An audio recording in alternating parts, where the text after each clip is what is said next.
Welcome back to Quick Notes with Chris. Today we're going to be talking about the phenomenon, the Pygmalion effect, how you can utilize it in your day-to-day life in order to start increasing and benefiting from it. So, pretty much the way that it works is it talks about how positive expectations of an individual are going to get a more positive result. That obviously makes sense, but same with negative. Now, to explain that a little bit further, basically, a study was made on on a class, right? Someone told the teacher a bunch of random kids completely randomized that these certain kids here, right, they have high IQ test scores, they show an incredible amount of promise.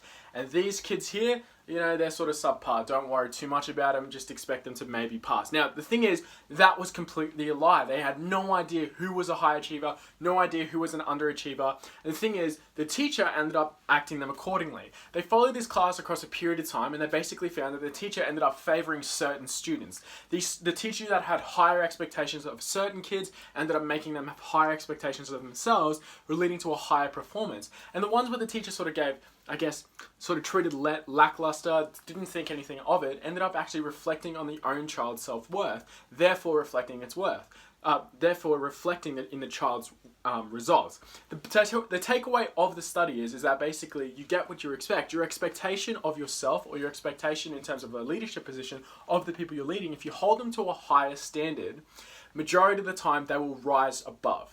Right? Maybe not exactly directly to it, but they definitely increase their potential. So, how can you start to imply that in your day-to-day life to make sure that you can actually get the best out of people around you? Well, that's exactly what we want to talk about today. So, higher expectations result in a higher performance. So, make sure that the people that are around you, especially if you're leadership, whether you're a coach or anything like that, you're putting actually an expectation on them that is not only also achievable, but slightly above what they perceive themselves. A better example would be if you're a coach. Let's pretend you're a coach of, say, a basketball team, right? One of the students you think reminds you of a person that you played with in high school. He had high, incredible, athleticism. He just looked sort of similar. This is before they even started playing. And someone actually told you that, oh yeah, that person there, he's actually the brother of a successful NBA player. All of a sudden, your expectation of this child is to perform at a higher level. Right, now, let's pretend another person that you're coaching reminds you of someone from your high school team, but instead he's lazy, right? And he didn't really show up to practice.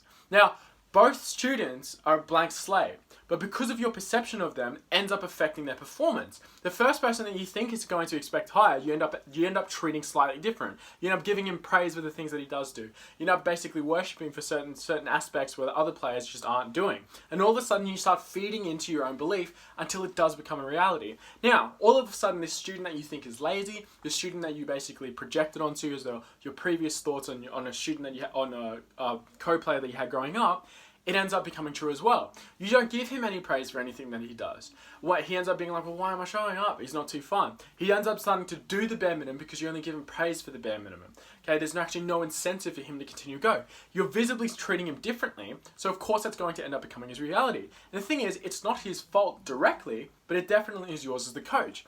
So you need to understand that whatever you think and expect of a student is obviously going to become their reality. So once you can utilize that, you want to make sure if you are from a coaching's perspective or a leadership's perspective, that you hold them to a higher standard in hopes of them raising to it. The next one is that basically you can actually utilize this on yourself. Okay, now let's pretend for a minute you are your own leader. You're not in a position where you are your own boss. In fact, maybe you're even self-employed. How you can hold yourself to a higher standard is by basically speaking into existence. If you think that you are deserving of something, chances are you're probably going to get it. There's a famous quote that goes, "The man who thinks he can and the man who thinks he cannot, both are right."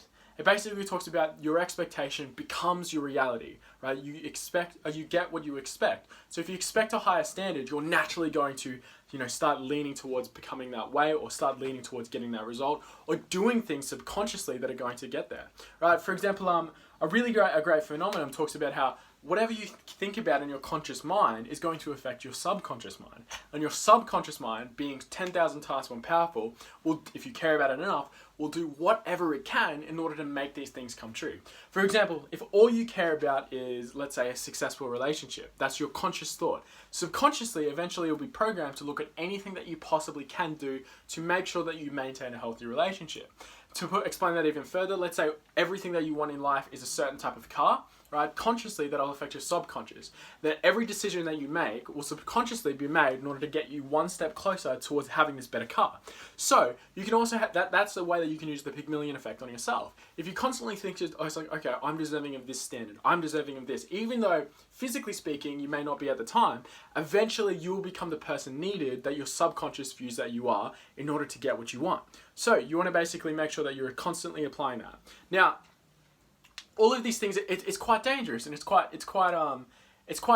obviously concerning, because the thing is, how are you supposed to, as a coach, when there is students who are underperforming, when there are students that are underperforming, and you don't want to feed into the negative side of the Pygmalion effect?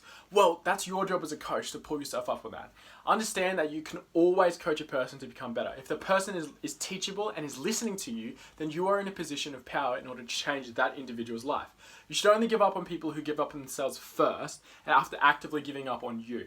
It sort of has to be a combination. But at the same time, if someone does start representing those negative habits, understand and reflect, was that because of your viewership of them? Or is that because of their circumstances? And depending on the answer, depends on your reaction towards that situation.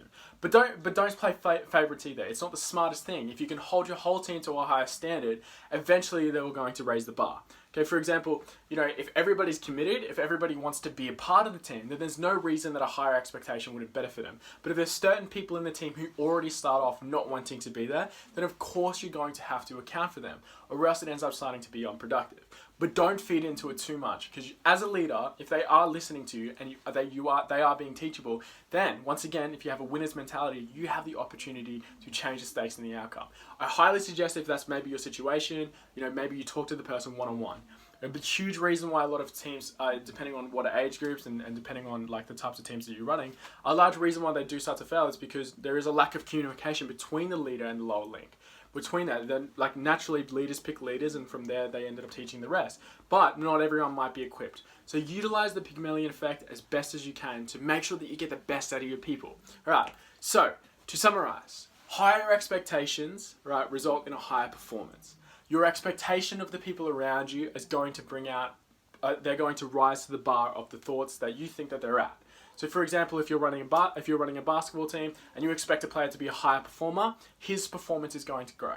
The same way as if you're running a basketball team and you think a person has low expectations, you don't think he's going to show up to practice, it will reflect that way in your micro body language. For example, a lack of praise goes a long way. So a lack of praise towards this individual, a lack of communication towards this individual, whenever he maybe stuffs up, unlike the other kids, rather than not pulling him up, you just let it go, right? These things add up over time, and it's very important from a leadership perspective that you understand that did you do the best that you could in order to make sure you didn't, emote a negative reaction. It's okay for people to fail, but it is a problem if you're in a leadership perspective and you're causing that to happen, right?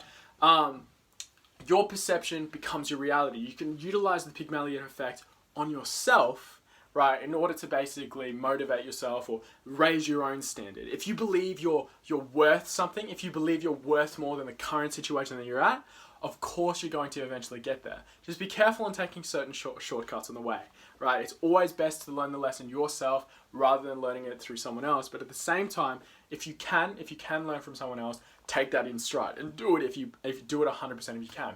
Remember that the law of attraction is also just as effective. Speak into the existence what it is that you want out of the universe. Make sure that you keep it on top of mind consciousness, constantly affecting your subconscious so that you're subconsciously actively searching for the thing that you care most about.